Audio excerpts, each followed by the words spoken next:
इस्लाम में औरत को कुत्ते के साथ कंपेयर किया गया है। फोक्स, ये बात मैं अपनी तरफ से नहीं कह रहा, ये उनकी अपनी किताब में दर्ज है। सुनन इब्न माजा हदीस नंबर 950 में साफ लिखा है कि 3 चीजें नमाजी के सामने से गुजरने पर उसकी नमाज को खराब करती हैं। एक औरत, एक कुत्ता और एक गधा। हद है। Hey, what is this? This is very strange. यानी अगर एक औरत, कुत्ता और गधा सामने से निकल जाए तो मुसलमानों की नमाज खराब हो जाती है। ये लोग बेवकूफ है क्या? What does it mean? और ये रिवायत किसने बयान की है? प्रॉफिट मोहम्मद के खास सहाबियों में से एक हजरत अबू हुरैरा रजी अल्लाह अन्हु ने। यही है इस्लाम में माय फ्रेंड्स, जो औरत को कुत्ते और गधे से कंपेयर करता है। क्या हम इस सच्चाई से अपनी आंखें चुरा सकते हैं? Absolutely not. मैं हैरान हूँ। हद है। ये लोग बेवकूफ है क्या? May God give these people some sense. आइए मिलकर इन सब के लिए प्रार्थना करें। हे यीशु मसीह, इन सब को अपनी शरण में ले जो इस अंधेरे में भटक रहे हैं। हे यीशु मसीह, इन्हें अंधेरे से पादरी साहब,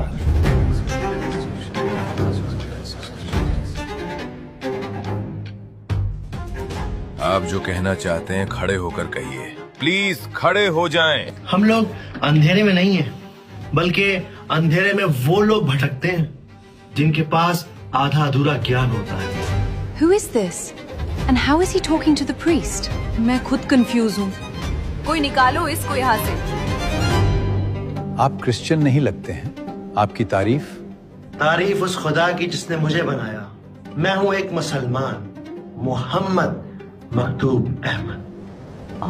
मेरे मुसलमान भाई, तो क्या आप हजरत अबू हुरैरा से रिवायत की गई इस हदीस पर रोशनी डालना चाहेंगे? बिल्कुल पादरी साहब। पादरी साहब, इस हदीस को समझने के लिए आपको 1400 साल पहले मदीना में जाना होगा। ये वो जमाना है जब रसूलुल्लाह सल्लल्लाहु अलैहि वसल्लम इस दुनिया से पर्दा फरमा गए थे। खिलाफत का दौर शुरू हो चुका था।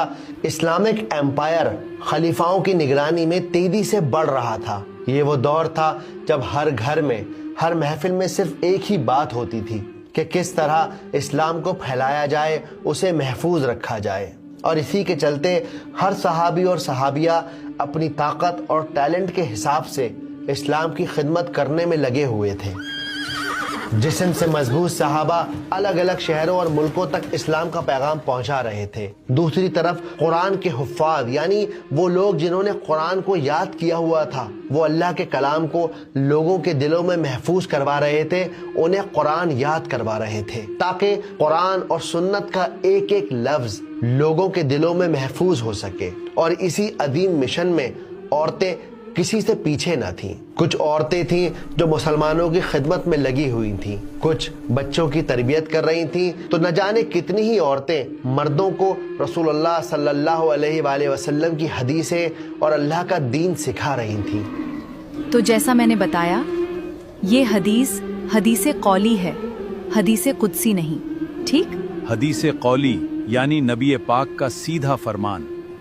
बहुत खूब। और इस दौर की सबसे बड़ी मुहद्दिस हजरत आयशा रज़ियल्लाहु अन्हु। आपका दर्जा सिर्फ नबी की बीवी का नहीं है, बल्कि आप बहुत बड़ी फकीहा थीं। हजरत आयशा ने अकेले 2200 से ज्यादा हदीसें रिवायत की हैं। बड़े बड़े सहाबा आपके दरवाजे पे इल्म हासिल करने के लिए ले आते थे। या उम्मुल मोमिनीन, शादी का असली सुकून क्या है? हमारी सारी जिंदगी निकल गई, मगर आज तक शादी का असली सुकून समझ नहीं पाए।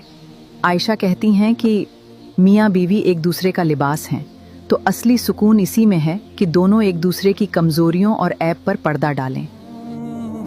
और जब कोई सहाबी किसी हदीस को अधूरा समझता या गलत कॉन्टेक्स्ट में उसे कोट करता, तो हजरत आयशा रज़ियल्लाहु अन्हा उसे करेक्ट करती, कभी नरमी से तो कभी सख्ती से।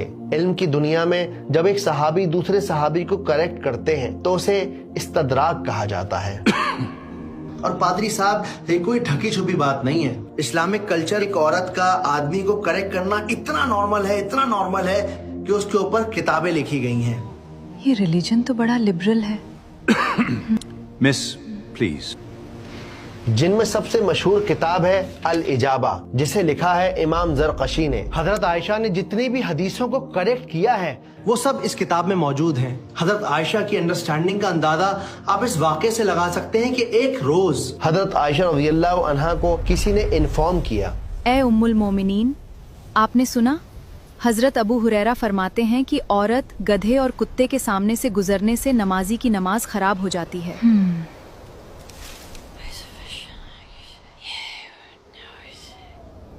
आयशा कहती हैं कि इन लोगों ने तो हमें कुत्तों और गधों के बराबर कर दिया। और तो और आयशा ने खुद ने इसकी दलील भी दी कि जब नबी पाक नमाज पढ़ते थे तो आयशा आपके सामने लेटी होती थी, और जब आयशा को उठना होता तो वो आहिस्ता से खिसक जाती थीं। यानी आयशा नमाज के दौरान नबी पाक और क़िबले के दरमियान होती थी। जी बिल्कुल ऐसा ही कहा आयशा ने। अल्हम्दुलिल्लाह, फिर तो बहस ही खत्म हो गई। आप कह रहे हैं कि हजरत आयशा की इस गवाही ने पूरी बहस ही खत्म कर दी।